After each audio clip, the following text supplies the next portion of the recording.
Hello, friends. Welcome to the Trevor Ohlsen Show, episode 89 on Wednesday, December 22nd. December 22nd, 2021. I'm your host, Trevor Ohlsen. Good to be here. What's going on? What's happening? How's everyone doing? Are we in the Christmas spirit, folks? Let's get in the Christmas spirit if we're not. I watched yesterday. Jumping right into it, I had to watch my nieces yesterday. One of them, and drove me up the fucking wall. No, she's great, but I right before she went down for a nap, we threw on Christmas Carol, that Charles Dickens novella, as it's called, and the animated version with Jim Carrey. And man, that is I remember it's kind of dark and scary for really little kids. So she was falling asleep. She's probably bitching out, afraid. She was probably afraid and just pretending to fall asleep, as an excuse. She's not even 2, so maybe she's not concocting that sort of plan in her head. But she was probably just tired. They're still shitting. If you're still shitting yourself, you're probably not making too big of plans. But anyhow, it was what a great movie, man. The lessons that I took from that movie are lessons which I wouldn't have taken just even a few short years ago. But some of them, I even think I took notes. Let me see. Here we go. I took notes because it was so, I don't know, I just feel like it's an archetypal story. And it's brilliant writing by Charles Dickens. Let's see. Lessons from A Christmas Carol. Let's see. The things we desire can become our own chains. Isn't that true? How about beware of ignorance and want. We are all being chased by death. I liked that one. I've done some reading on that. As far as what's that book out there that's called? It's called the Denial of Death or something like that. I never read that one, but I read a book that talked about a piece of that book. Mark Manson's book, The Subtle Art of Not Giving a Fuck, where he talks about how keeping death at the forefront of your thoughts, allows you to maintain healthier values and to live a more optimal life, because you recognize that, this ride that we're all on is going to come to an end. And I think it's easy to forget that. And so in A Christmas Carol, when Scrooge is just literally being chased by the spirit of death, the third spirit here, the spirit of Christmas future, right? Is that what it's called? Man, when he's being chased by that, it's like there's something so true about that. He's running down this alleyway and the walls are closing in on him. Life's coming to an end as he's being chased by death, and he's recognizing all of his regrets and his poor choices, and yet at the end, old Scrooge changes. He transforms, and I wrote that down too. That human beings are transformative creatures. We have a remarkable ability to adapt and transform and change and alter, and we can do that consciously, and most of the time we're doing it all unconsciously. So, if we start to drift, maybe that's just unconscious. Maybe we're not paying enough attention. Maybe our eyes aren't open. But man, at the end, and he lives out his last few years, a better man. And I just kind of thought of that too. You can go through your whole life, say as Scrooge, let's say, resentful, bitter, angry, cynical, nihilistic, anti-human. And those last few years you can change and you can be a different person. And it's true, man, we can change. I've heard I was literally going to say Harvey Weinstein. Steve Harvey. That pedophile rapist producer, he's got some really great inspirational quotes out there. Don't take no for an answer. Never stop. Take what you want. Okay. But Steve Harvey talked about that in his book, Jump, and he's talked about it before, how you can kind of reinvent yourself. And that's true. I think you can reinvent yourself. And it takes a lot of effort, and conscious effort on a daily basis. But what else did I write down here? We need each other. Isn't that true? I'm rereading right now Johann Hari's book, Lost Connections. I've read it a couple times. But I'm always reminded in that book the importance that we need each other, that human beings belong in a tribe, need a tribe as much as bees need a hive. Because as time has progressed, and as let's say in the last like 100 years, in Johann Hari's book, he indicates that all the data suggests that we are beginning to live more and more solitary lives, and whereas we used to see family, we used to see home as the community, that's home. It's our nuclear family, it's our friends, and it's our community. Over the years, it's just dwindled down really to just it's a lot of people are just alone. I feel really, really fortunate and blessed, and I'm realizing this more and more, that how grateful I am, and how I need to practice being grateful even for having my family. My parents, having a mom and a dad that are both not only alive but together, and siblings that I get along with great, and nieces that I absolutely adore, and my sister's boyfriend, who I love like a brother, my cousin I love like a brother, like just the importance of having people. And Johann lays out some really, really kind of depressing, ironically depressing facts, because it's a book about how to basically treat depression. That were just that like the most common answer during this massive survey of like how many close friends do you have in America, then now the most common answer is literally none. And I'm reminded that we need each other. We're social creatures, and we do need a tribe, and we need a community, and we need to be a part. We all need each other. We really do. We start to drift when we isolate ourselves and say we're anxious and depressed, and we think that, well, we just need to shut ourselves out away from the world, and then that just leads to loneliness, which exacerbates the problems, and once makes you more depressed, and that makes you isolate and remain alone more, and it's just this negative feedback loop that just keeps happening. So we need each other. What else? I already talked about this, but I wrote, keeping death at the forefront of our thoughts reminds us of the brevity of life, and therefore the importance and urgency of living a meaningful, positive existence. There's something about being urgent, like urgently living your life. I had a friend, we're not too close anymore, unfortunately, but it happens, who he always, I don't know, he was urgently living his life, like every day. Like he wanted to like kayak. I'm sure he still lives like this. Like he wanted to kayak. He just loved kayaking, loved nature, and he would just get out there and do it all the time. And for whatever reason, I just used to view and I don't love kayaking like he loves kayaking, but I do really enjoy kayaking and getting out in nature. I really very much enjoy it. And just, man, he just put a lot of effort into living on a daily basis, and I think that's another great reminder for me. It's like, life is. I heard Theo Von say this. It's it's a program of effort, and that's the one thing that we can't control is our daily effort. And man, we gotta keep living our lives, folks. But my friend, yeah, he just had this sense of urgency to constantly be just living his life consciously and effortfully. What else? Do what you can to help people. Yeah, that's an area I need to work more on. Like, I don't really like. I kind of view maybe these podcasts as it's really just something fun that I enjoy doing. But I like to think maybe of the 40 people who watch it. Thanks. Maybe something I say, even if it's like as far as like helping somebody, I think in my mind I just go straight to like soup kitchen homeless help. And there's a million different ways you can help somebody. And I've been dramatically helped out by people I follow online.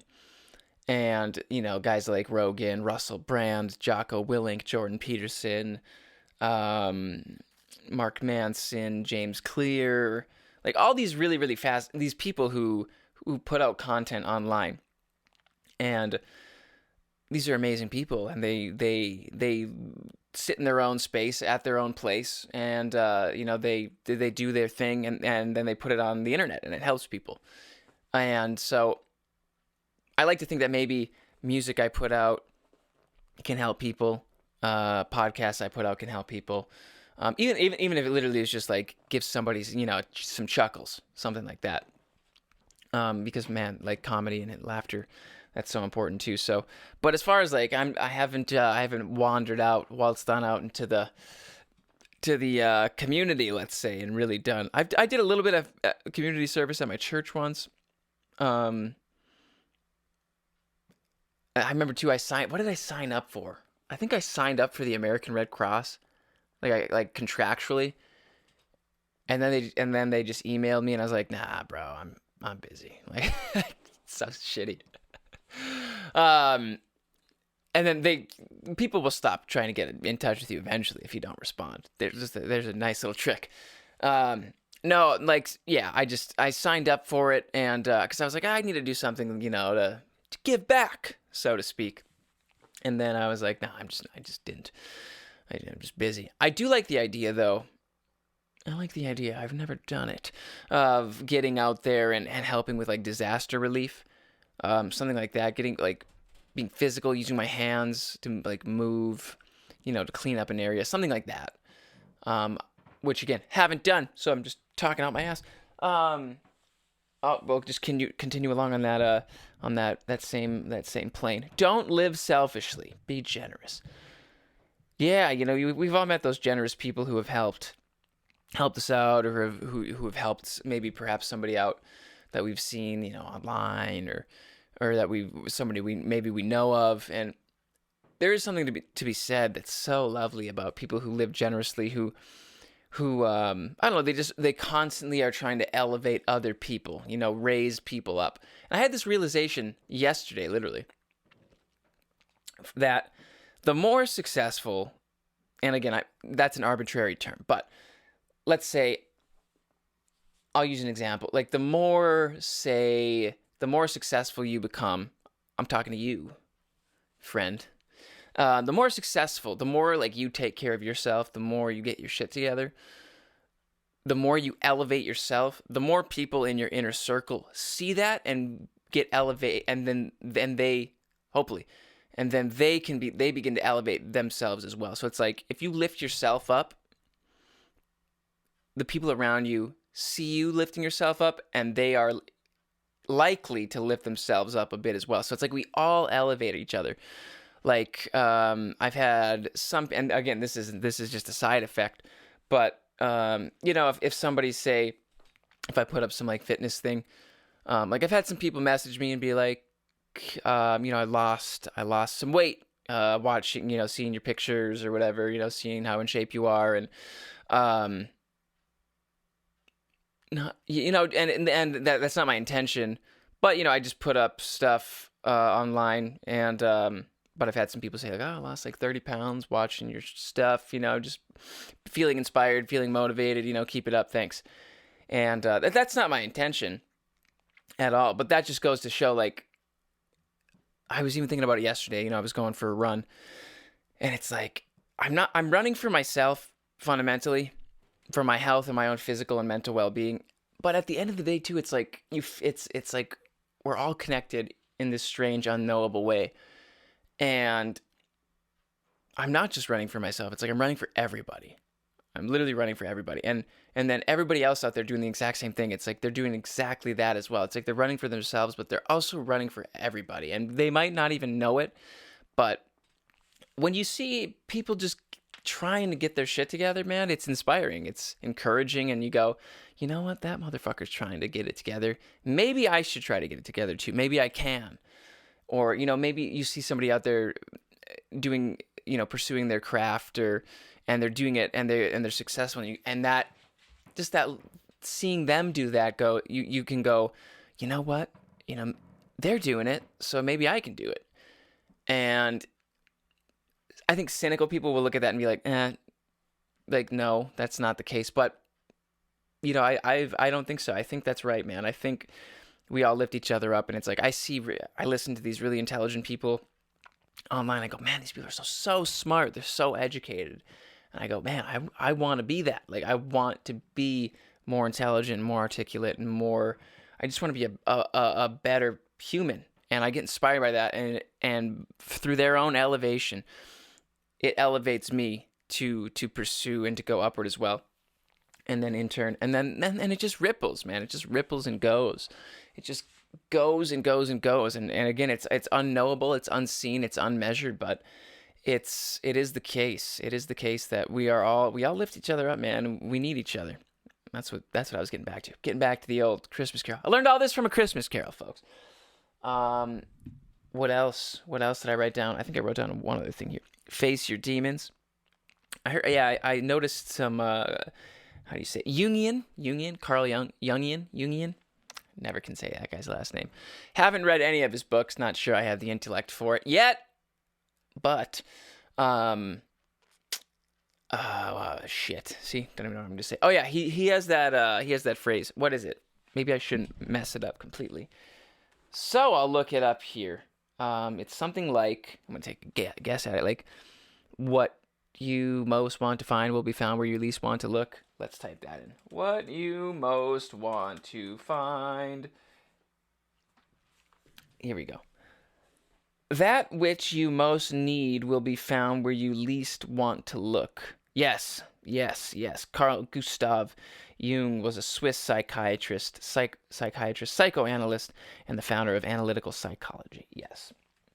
And so I noticed that in A Christmas Carol as well, because when Scrooge is visited by the spirits of Christmas past, present, and future, he's constantly like looking away, and the spirits make him look. They're like, look at it, and it's something he doesn't want to look at. It's something he doesn't want to see it make known to himself. Something he'd rather remain unconscious to it. He doesn't want to become aware of it, and they make him look, and he even says it. He's like, I know it's good for me, but it's too unbearable. It's too painful. Rid me of this place. Release me from here. And I would love to hear Jordan Peterson, talk about the symbolic significance of or the psychological significance, whatever. I'd love to see him do a deep dive into A Christmas Carol. That would be really cool. But anyway, I thought that was really interesting. And these were all ideas that I didn't. As far as getting back to my previous point, I didn't know, and I don't know much, but I know now I can at least see sort of the symbolism going on in these shows, which I never would have been able to a few years ago. So it's like through Jordan Peterson's own bettering of himself, I've hopefully bettered myself a bit. And again, that just keeps going and going and going. But yeah, I just found that was really interesting with Scrooge not paying it, not wanting to look, even though he knew it would be good for him. And then he does look, and he it is the case at least in that story where, what you most need to find will be found where you least want to look. And man, it's a great story. And the animator's job, man, I was thinking about that. I have actually zero idea how animation works.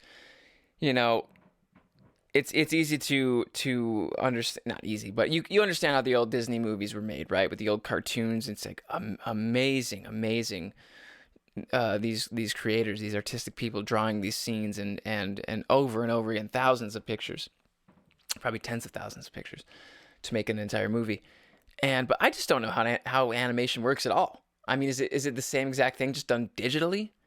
Like, I don't know how it works, and the animation is so fantastic, and the portrayal of Scrooge as a character, like his hunched over demeanor and posture and body language, because he's like cowering from the world, and he's afraid, and he's tucking away from everything, he's hiding from the world, he's afraid of it.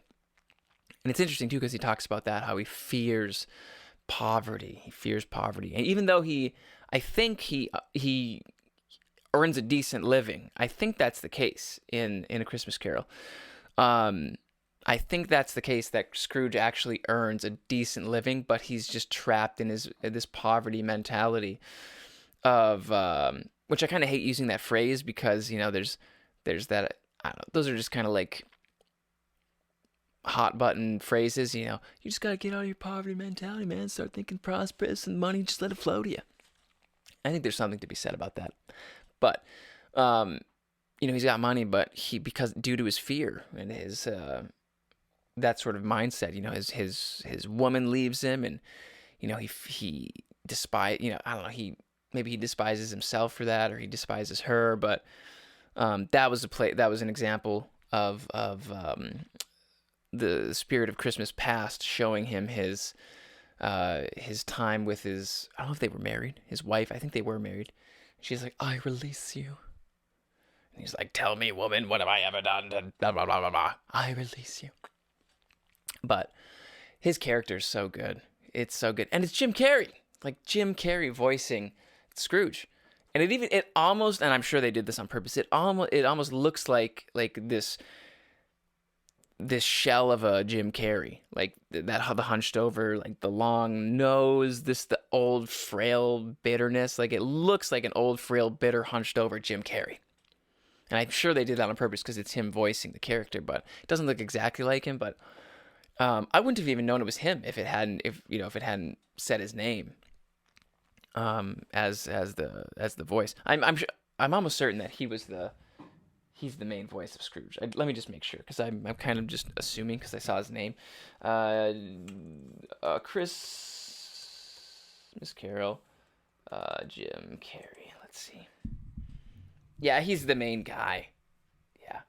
Talk about an amazing actor and human being in general. Just an amazing person. Jim Carrey.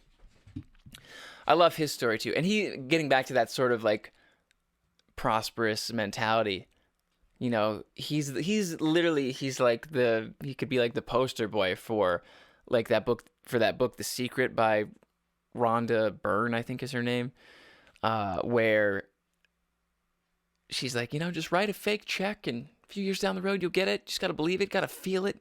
That's the big thing. It's like, you really got to feel it with your emotions. And again, I get what they're saying, sort of, for the most part.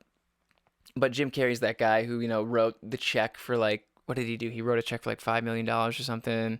And like 2 years later, he got a check for $5 million. Like, it's the idea of what is it? What do they call it? Bringing into being, manifesting. Yeah. He's like the poster boy for manifestation. But man, he's done it. He's had a successful career. I think the problem with the book, The Secret, which I got really into, by the way, when I was younger, which opened my eyes to my own susceptibility to just hopping on board some I don't want to say ideological train, but just idea train. Let's say that. Because it's not like it caused any harm, I don't think. But it, where am I going with this? Shit. It doesn't talk anything about actually doing anything. It's like, have a positive attitude. Think positively. Think about what you want. Envision yourself. Feel it. And I think all that can be useful. But then also, like, they just leave out. They're like, just you can envision yourself getting ripped. You could feel yourself being ripped and in shape and jacked. But if you don't get off the couch, you'll just be psychotic. You'll just be a psycho. You'll be a fat psychotic slob on the couch. You'll just be a delusional person on the couch. That's all you would be. You're like, oh, I feel my heart's working today. It's like, because you're overweight. So they just leave out in that book that you have to go work and you have to do things like all hard work brings a profit. That's a proverb I always come back to. And, I don't look at that Bible verse, that proverb, all hard work brings a profit, strictly as financial profit. It's profit, what, can just mean what? What's the definition of profit? Let's see. Profit. Obtain. Okay. Well, yep. So they're using it in financial terms, obviously. A financial gain, especially. So a gain. Especially the difference between. Yeah. Okay. A gain. More definitions. Obtain an advantage or benefit. There you go. So, gain an advantage, gain a benefit, a gain. Oh, just bumped everything. But all all hard work brings a profit. It's like all hard work brings gain. It brings an advantage. It gives some sort of benefit. And so whether that hard work is physical or it's career oriented or it's relational or whatever it may be, it's like I've always viewed that as a reminder, like, okay, like maybe I'm not seeing any results right now, but I know that some way, shape, or form this is going to pay off. It's going to bring some sort of profit, some sort of benefit, some sort of gain. I'm going to learn something. I'm going to take a step forward in the right direction. I'm a big believer in just every single day trying to take one step forward in like every part of your life. It's like I try to take a step forward in my music. I try to take a step forward in my health. I try to take a step forward in my relationships. I try, and I'm not good at all of them. And I'm better at some things than others, but it's like I just try to take a step forward. And I like Steve Harvey's quote, whether it's real or not, of it's like you take one step forward and God will take two steps forward for you. So it's like I do believe that. It's like you do to some degree, as far as it's like you do something, you take a step forward and something comes out of it. And then you take another step forward and something comes out of it. And you just got to keep taking steps forward. You can't be stagnant. You can't move backwards. You have to make that conscious daily effort of forward movement every single day, just taking steps. And even old Scrooge himself, that's what he does in Christmas Carol. He decides at the end, he's like, I'm going to take steps forward in the right direction. It's like he had been walking backwards for so long. He had been becoming stagnant. What's the word I'm looking for?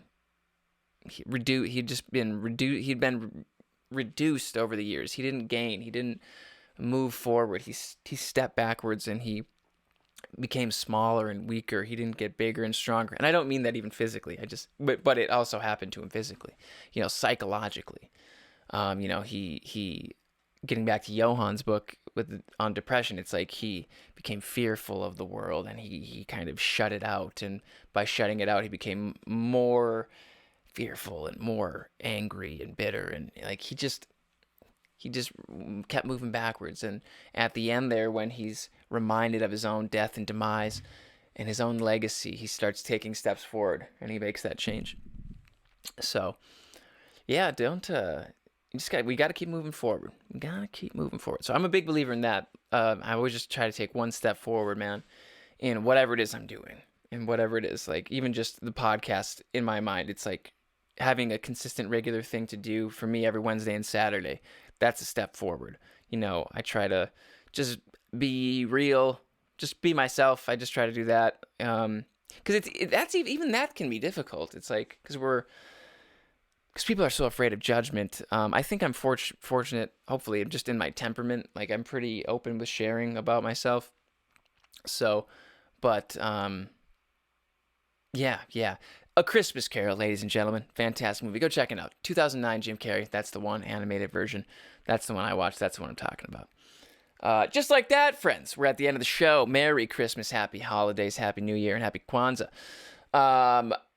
If you enjoy the show, as always, you can head over to patreon.com/Trevor Ohlsen. Patreon. Just blow out the mic. Patreon.com/Trevor Ohlsen, where I do a podcast episode just like this every Saturday as well, exclusive on Patreon. If you want to support the show, if you want to support me, you can sign up there. You can get t-shirts, autographs, pictures. You can Skype with me, the whole thing. So patreon.com/Trevor Ohlsen. It's if you dig what I do, if you feel like these videos are fun, helpful, if you like the podcast, you can go to patreon.com/Trevor Ohlsen. Have I said it enough? Patreon.com/Trevor Ohlsen. Merry Christmas, you guys. Have a great day. Have a happy New Year. I'll be up on Saturday, and just keep doing your thing. Keep taking those steps forward. Don't become Scrooge, motherfuckers. All right. We'll see you Saturday.